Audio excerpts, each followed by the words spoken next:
It's Tuesday, where we chew on issues relating to feminism, misogyny, patriarchy, based on questions that you ask me and my very squeaky office chair.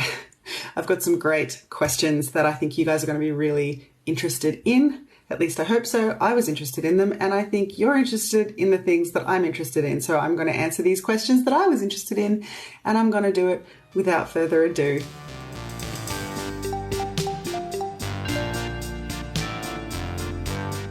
How should I approach internalized misogyny in family members? Is it too confrontational?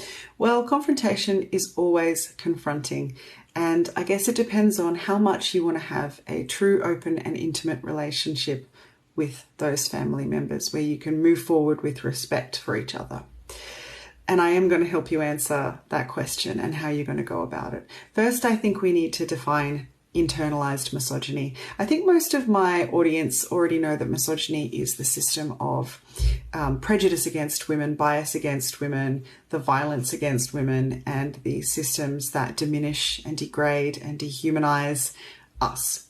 Internalized misogyny is when people who identify as women and who are also victims of the patriarchy turn that misogyny on other women, and often also on ourselves. We all have it, by the way. If we identify as women, we have internalized misogyny even as hard as we try to be feminists and lovers of women. Even I have internalized misogyny. Quick note, men cannot have internalized misogyny. They just have misogyny, just regular old misogyny. But it's very, very hard to fight against it because misogyny is the water that we swim in. It manifests in a lot of ways that you will probably identify if I list them off, right? So it's when you notice other women being really uncharitable, demeaning, degrading in small ways to other women, putting expectations on other women that they wouldn't necessarily put on themselves and that are quite gendered in nature. It's the way that we criticize women more harshly than men. We make certain assessments or police their behavior in ways that we wouldn't with men, like being bossy and aggressive and stuff like that.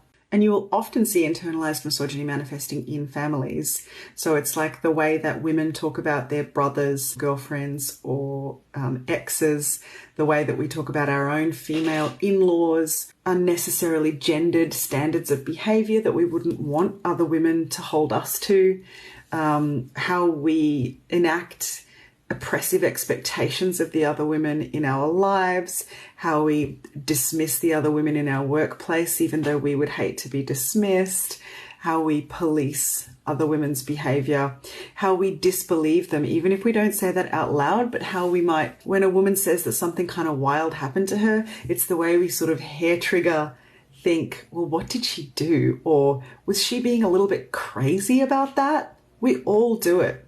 You do it. But it's really hard to incite change in other people and inspire change in other people, even if you're really close to them. There's a practice called calling out and a counter practice called calling in.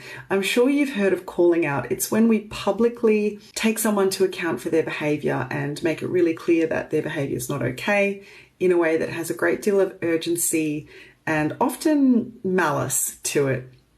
And it's not very effective at changing behavior. It tends to make people dig their heels in, lash out, double down, that sort of thing. If we really value our relationship with someone and we want them to change their behavior, I highly recommend calling in. So this is when you do the behavior talk privately with them, intimately, with curiosity and with empathy, rather than behaving with bad faith. So we ask them questions. So instead of just jumping on what someone says or does when they do it in order to call out their internalized misogyny, you call in by being curious, genuinely curious, and asking questions. So you can sort of be like, that's interesting. Why do you think that? Do you think that that's true? I would really hate to hear someone speak about you that way as my sister, who I love. You know, I think I would really dislike it if someone characterized me as crazy. So I wonder why it is that we think that Brad's ex is crazy. I wonder what her reasons are for doing that. What do you think? She must have her reasons. We always have our reasons. Like, it's just going in there with a sort of curiosity and encouraging them to think differently without going, what you're doing is problematic, or what you're doing is internalized misogyny, you don't even necessarily need to name it. You just want to ask them why they think what they think.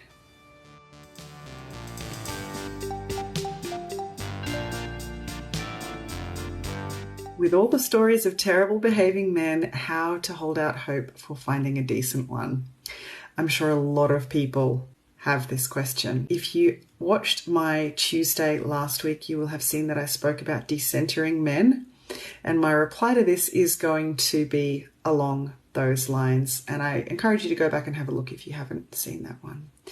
But I really think that when you're talking about finding a decent man, first ask yourself what you hope for and need from a relationship with a man, and how realistic it is, based on the data, that this will fulfill you, or that you will even get what it is that you need and you hope for from a romantic relationship with a man.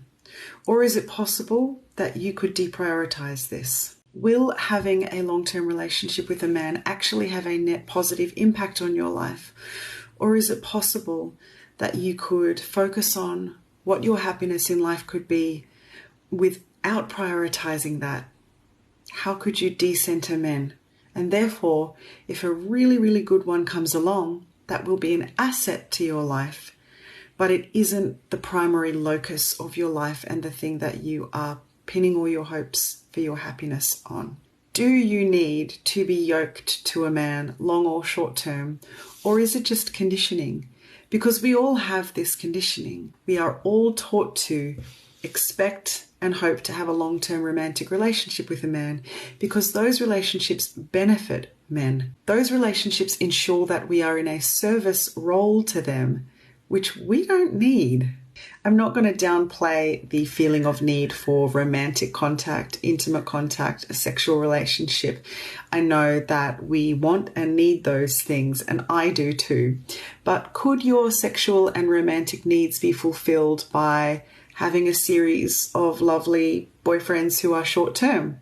Could it be fulfilled by living separately from a partner, as I do, and it works really well for me? Could you find a way to incorporate the men that you want to be sexual and romantic with into your life in ways that don't necessitate you pinning all your hopes on finding one specific one? We can have a lot of relationships with men in our lives and a lot of great loves and great romances, but they don't have to come at the expense of our freedom and our well-being, as they so often do, and they don't mean that we have to accept less than perfect. I'm also not saying that we should not expect better from men and that we should just expect them to go on being patriarchal and misogynistic. We absolutely should expect better. But we can do this by seeing a long-term romantic relationship with a man as non-compulsory and entirely fungible if their behavior isn't up to scratch. We can back out as soon as we see red flags and make sure that we are prioritizing ourselves and our goals and our well-being and decentering men. If you want to know more about decentering men, go to Charlie's Toolbox. They coined that term. I also made a reel about it. It's called How to Decenter Men. It says it quite clearly on it if you want to have a look. But effectively, rather than holding out hope for a man, hold out hope for happiness for yourself and be open to that looking in ways that you don't expect.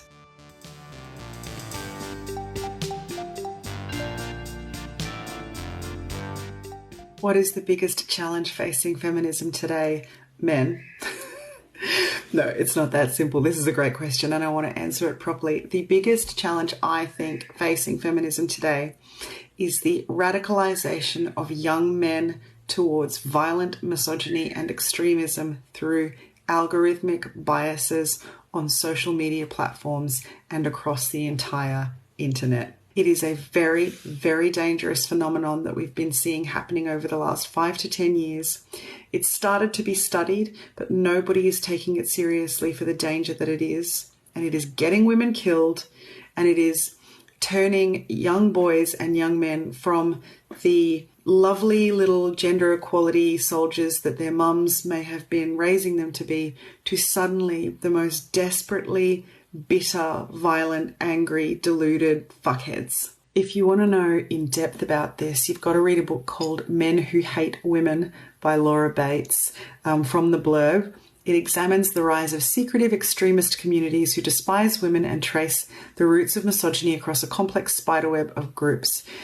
So it talks about like incels, pickup artists, MGTOW, which is men go their own way, men's rights activists, and more. It goes into the hateful, toxic rhetoric and how young boys are targeted and slowly drawn in, and also the way that algorithms push them there. For example, if you go onto the front page of YouTube with a Google account that you have just created on a computer that has never been used, on a Wi-Fi connection that was just installed, so Google has no information about who you are, it will algorithmically show you right-wing misogynist grift. That is where it will start you. And that is what young boys are being exposed to with no context. Now, you didn't ask me how we can fix it, and I'm glad about that because I don't know.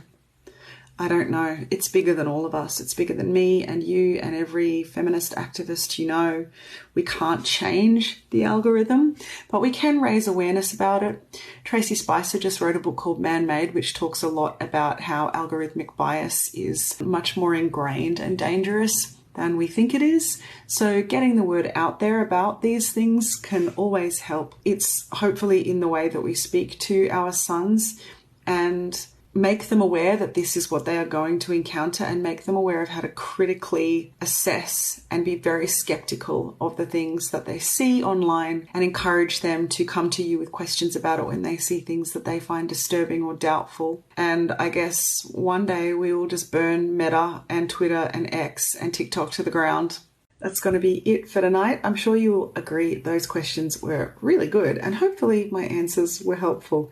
If you're still here after all of that, well done. I know that you're a real one. And because you're a real one, you probably also believe that women should be paid for their labour. And that's why I've put a donate link on the screen just now. So if you like, you can donate me the price of a cup of coffee as a way to say thanks for the work and for any value you have gotten out of it. Notice how manipulative I was? It's pretty good, hey? Did it work? I guess I'll know if you donate. Anyway, no obligation. I will be back for on Tuesday next week. Thank you so much for being here.